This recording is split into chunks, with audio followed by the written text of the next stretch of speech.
Hello, hello, hello. Welcome, welcome, welcome to Walking the Path. I'm so grateful and so thankful that you're here. So grateful and so thankful to be here. And I'm super excited to share with you today Walking the Path, Courageous Living, our second talk in the series on courageous living for the month of March. And today's talk is Breaking Free from Fear and Judgment, Living Unapologetically. Hello. So I'm really grateful that you're here and I can't wait to get into the talk. But before I get into the talk, I want to talk to you about rythmia because I'm doing this talk um, under the auspices of rythmia. Each week I come to share some information, some what I'm walking through on my path. And one of the biggest inspirations in my life has been rythmia. Being at rythmia for the last 7.5 years, I've learned so much about myself, about plant medicine, about working with individuals. I've seen so much. And what I've seen most at rythmia is people transforming their lives when they thought they were at the end of their rope. People who are at a crossroads looking for the next direction. People who came out of curiosity, had done a lot of work before, got all this, and then found something even deeper, even more at rythmia. So it's a wonderful container. Every week we do amazing retreats. So if you're interested or have any questions, you can direct message me or go to the Rythmia website, rythmia.com.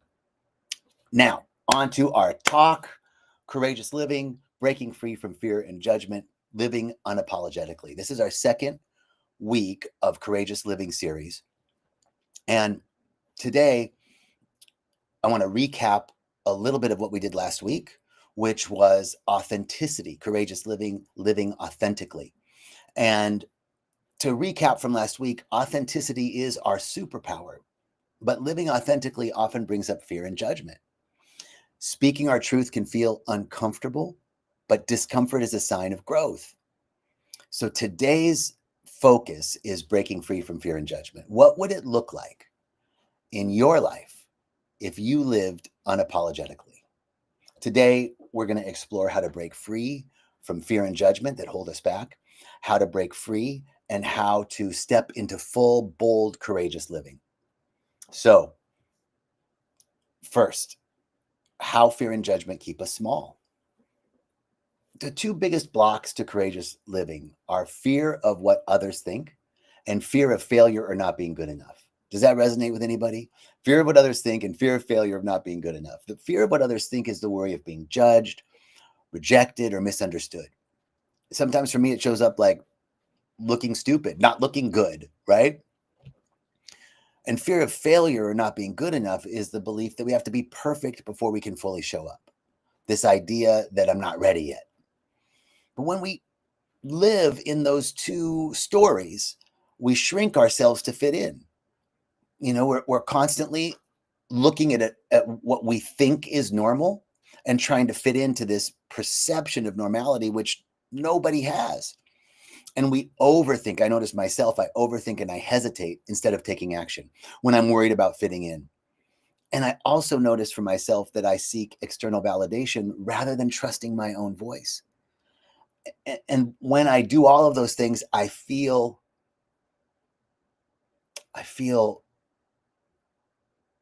stuck. I feel like I'm playing safe rather than stepping into my power. So, how to change this, how to turn this? You know, there's like a truth bomb here, really. Fear is not the enemy, it's just resistance to the unknown. And judgment is a projection. When people judge me, it's more about them than it is about me. When people judge you, it's more about them than it is about you. The real question is, are we living for approval or for our own alignment? Fear and judgment lose their power the moment we stop obeying them. And so I start asking my question, where am I letting fear or judgment control my choices?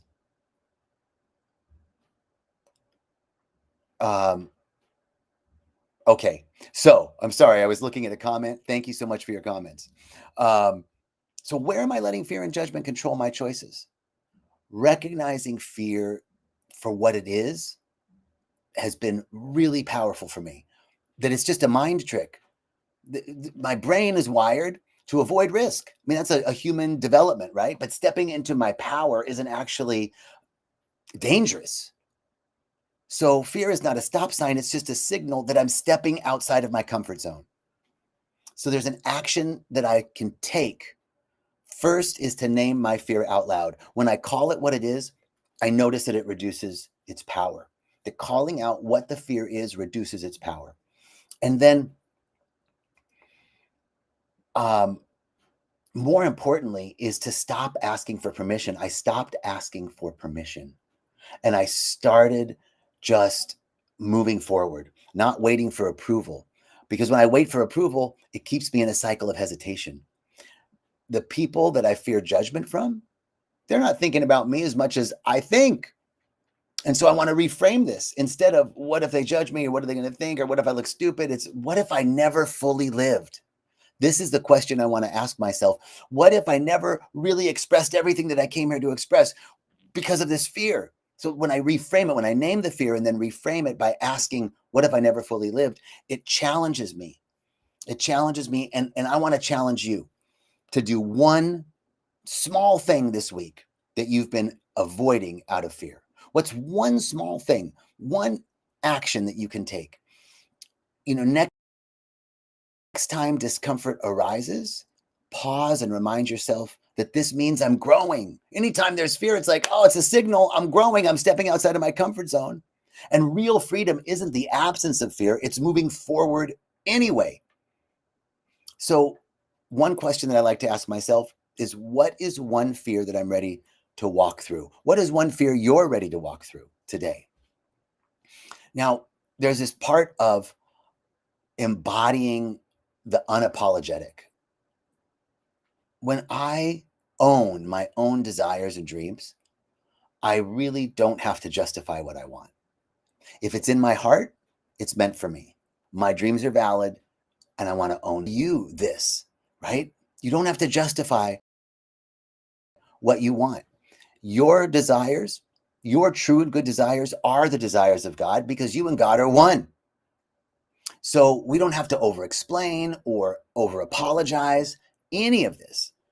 You don't owe the world, I don't owe the world an explanation for being ourselves, but we can speak and act with confidence and not hesitation.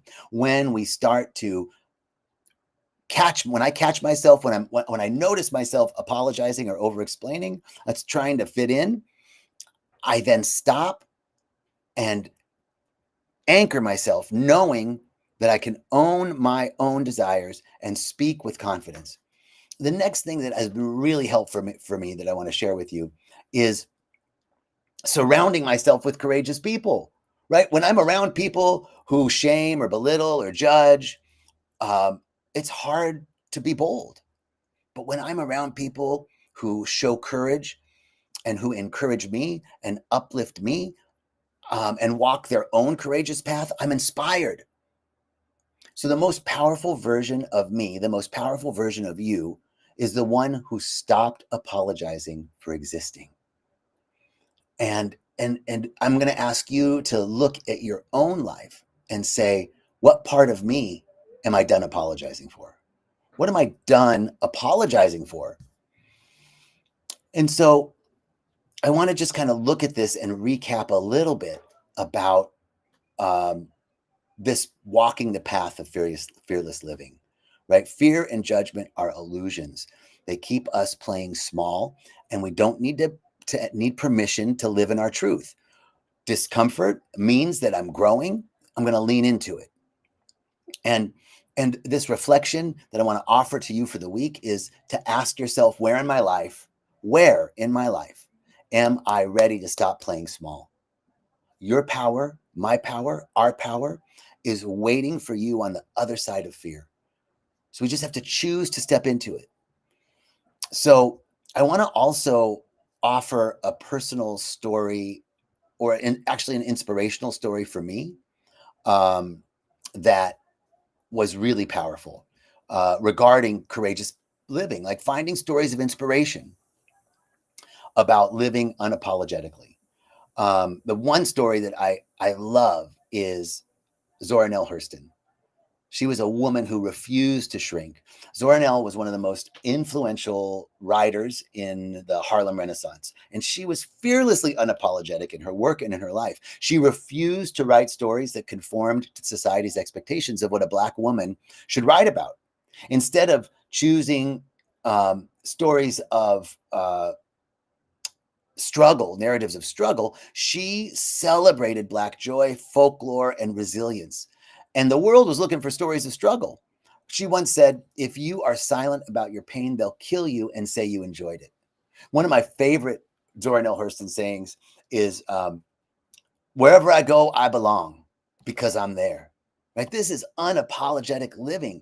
Her courage to be herself defied the norms and meant that she faced criticism and was often overlooked and even died in poverty. But her legacy stands today as one of the most powerful voices in American literature. She wasn't living for approval, she was living for truth and impact. So, fear isn't the enemy, it's resistance to the unknown. Judgment is just projection. When people judge you, it's more about them than you. The real question is, are we living for approval or for our own alignment? I also want to talk to you about another figure from the civil rights movement. And there was a great movie. There's a great movie called Rustin. It's on Netflix, and you should watch it. It's amazing. It's about Bayard Rustin. He lived until 1987, and he was an unseen architect of the civil rights movement. He lived as he was a gay Black man in the 60s, and he was a key strategist of the civil rights movement and he was the mastermind behind the 1963 March on Washington. It was his idea. Yet he was often erased from history because he was openly gay at a time when that was really taboo. He faced judgment from people within the movement. People told him to hide his identity to protect the cause. And he was arrested for being gay and was often forced into shadows. In fact, the people within the movement started rumors about him saying that he and Dr. King were secret lovers, which wasn't true. But King supported him, even though the people in the movement were against him. And he overcame. Instead of shrinking, Rustin continued to stand in his truth, using nonviolence and a strategy to create change behind the scenes. And though he was marginalized, his influence is undeniable. Dr. King actually adopted nonviolent protest largely through Rustin's guidance. And today, through this movie, Rustin is finally receiving the recognition he deserves. The lesson from this for me is your truth may make others uncomfortable, but it does not make you unworthy. The world needs you. The world needs me. The world needed Rustin just as he was. Frida Kahlo is another example. She expressed her pain and identity through art, and she refused to conform to artistic, gender, or societal expectations. She was unapologetic about expressing her pain, her disability, her bisexuality, and Mexican identity.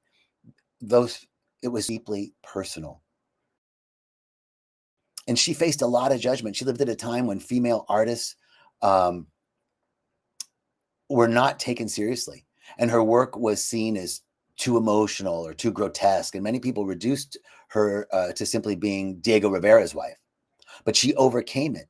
Rather than toning herself down, she leaned into her truth even more. She used her body, she used her pain, her politics as part of her art and identity. And though overlooked in her lifetime, today she is a global icon of strength, self-expression, and resilience. Again, truth is power. The world may not understand us at first, but authenticity always outlasts the trends. So there's just a few historical versions to see other people who lived a fearless life, fearless living.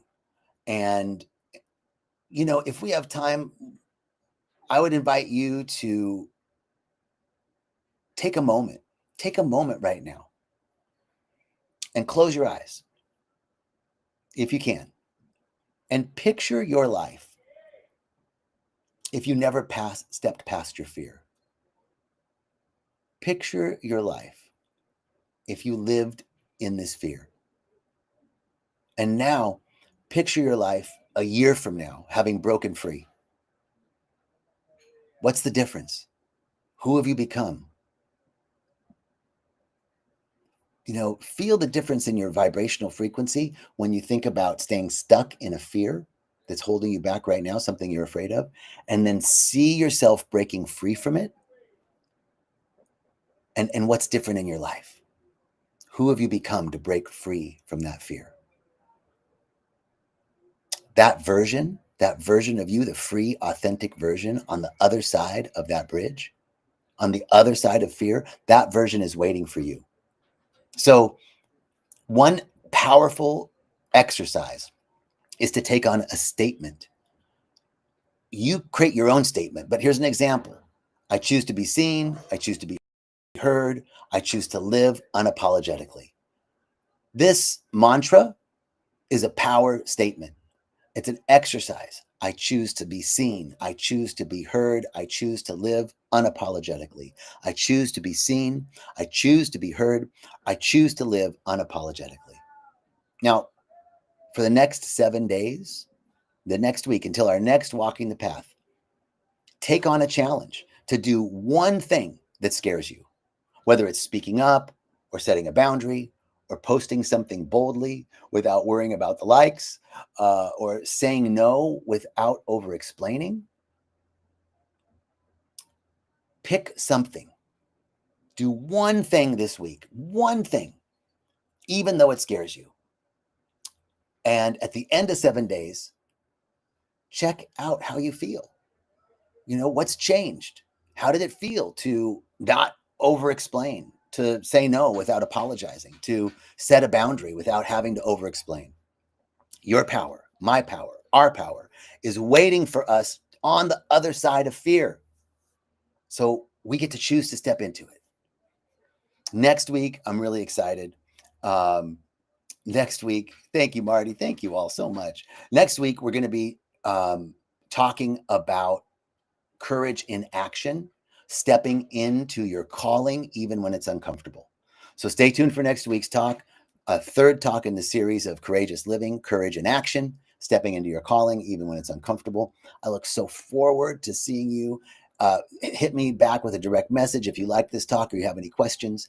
And I will see you next week. Peace and richest blessings. Thank you. Thank you. Thank you.